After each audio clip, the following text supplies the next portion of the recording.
Assalamualaikum warahmatullahi wabarakatuh dan salam sejahtera. Okey, hari ini cikgu nak tunjuk macam mana untuk mencari objek di bawah gabungan penjelmaan. Soalan ini cikgu ambil daripada buku teks iaitu Latihkan Diri 5.3A muka surat 154 soalan nombor 2. Dalam rajah di sebelah segitiga bersudut tegak N ialah imej bagi suatu objek di bawah gabungan transformasi. Diberi transformasi A translasi 32, B putaran 270 darjah ikut arah jam pada pusat 65, C pantulan pada garis X tambah Y sama dengan 6. Okey, jadi soalan dia, tentukan objek N di bawah gabungan transformasi. Okey, jadi ini di bawah gabungan transformasi AC dan BA. Okey, jadi kita buat untuk AC dahulu. Okey, sekarang ini adalah N dan ini adalah imej. Jadi kat sini cikgu labelkan imej itu sebagai ada dua tanda lah, menunjukkan dia di bawah gabungan penjelmaan, imej di bawah gabungan penjelmaan. Okey, secara umumnya apabila kita nak mencari imej di bawah gabungan penjelmaan, okey, nak mencari imej, okey, untuk N ini dia akan melalui proses okey daripada objek. Okey, ini untuk soalan A. Daripada objek N, dia akan melalui proses penjelmaan C. Dari belakang kan, kita buat dari belakang C dahulu. Seterusnya, kita akan dapat imej N yang pertama. Seterusnya, dia akan melalui satu proses A untuk dapat imej yang kedua. Okey, jadi ini untuk mendapatkan imej. Okey, ini objek. Ini adalah objek. Dan ini adalah imej. Jadi sekarang kita nak cari objek. Jadi pergerakan dia akan bertentangan. Okey, dia akan bertentangan lah. Bermaksud imej ini dia akan undur ke belakang. Okey, dia akan undur ke belakang lah. Untuk dapat N yang pertama. Okey, untuk dapat N yang pertama, seterusnya dia akan undur ke belakang untuk dapatkan objek.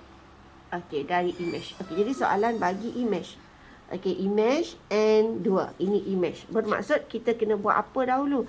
Kita kena buat translasi. Kita kena buat translasi. A itu adalah translasi. Jadi kita kena buat A dahulu. Kemudian barulah kita buat C. Dan kita kena ingat dia, proses dia adalah proses bertentangan. Okey, jadi sekarang kita tengok daripada N, kita nak buat translasi 32. A adalah translasi 32.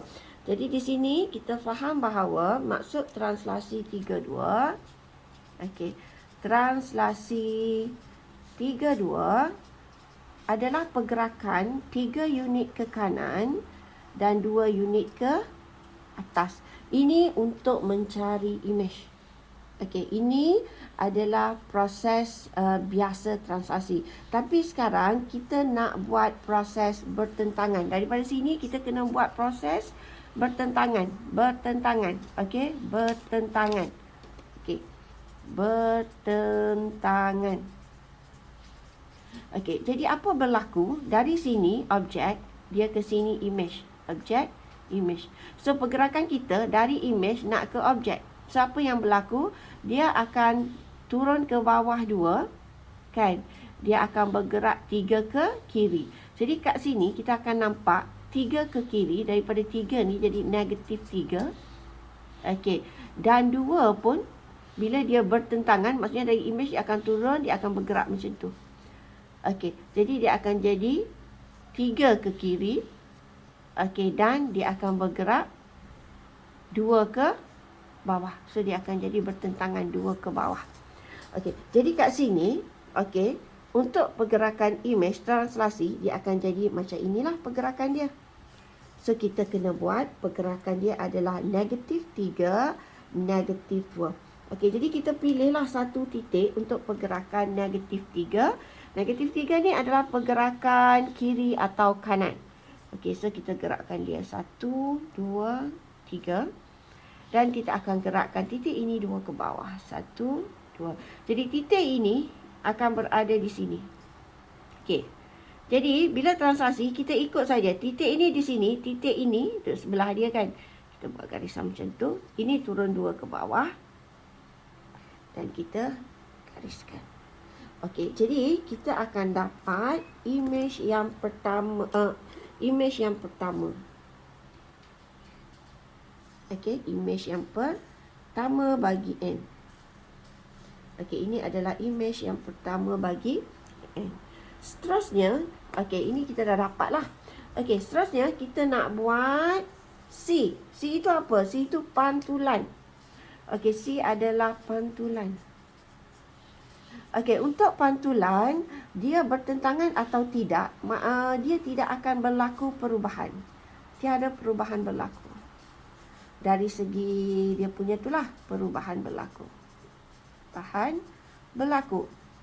Sama ada pergerakan objek ke image atau image ke objek. Tiada perubahan berlaku.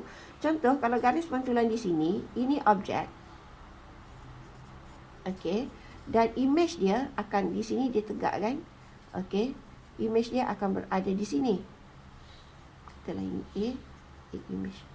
Okey, ini image dia. Jadi bila image ini dipantulkan, tempat dia sama. So dia tiada perubahan berlaku. Jadi kat sini kita nak kena buat untuk pantulan, kita kena bina garis pantulan. Okey, garis pantulan X tambah Y 6. Okey, cara mudah dia. Okey, jadi kat sini kita letak X1. Kita pilih X1. Kalau X1, Y berapa? Jadi 6. So, Y mesti 5 lah. Okey, kalau X2, Y 4. Kalau X4, Y akan jadi 2. Cukup 2 titik, kita plotkan titik. Okey, kita plotkan titik X1, Y5. Okey, X1, Y5. Dan X4, Y2. Okey, jadi kat sini kita gariskan. Okey, dan kita akan dapat garis pantulan.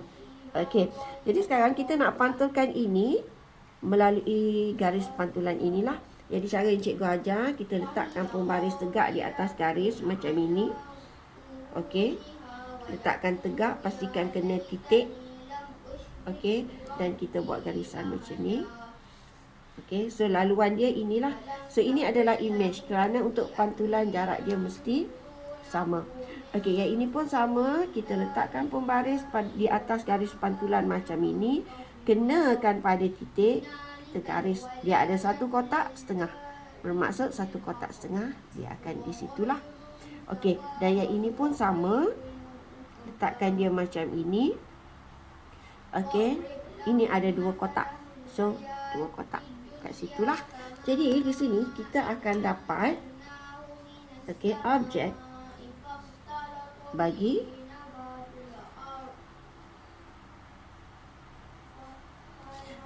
objek bagi n untuk soalan A. Untuk soalan A.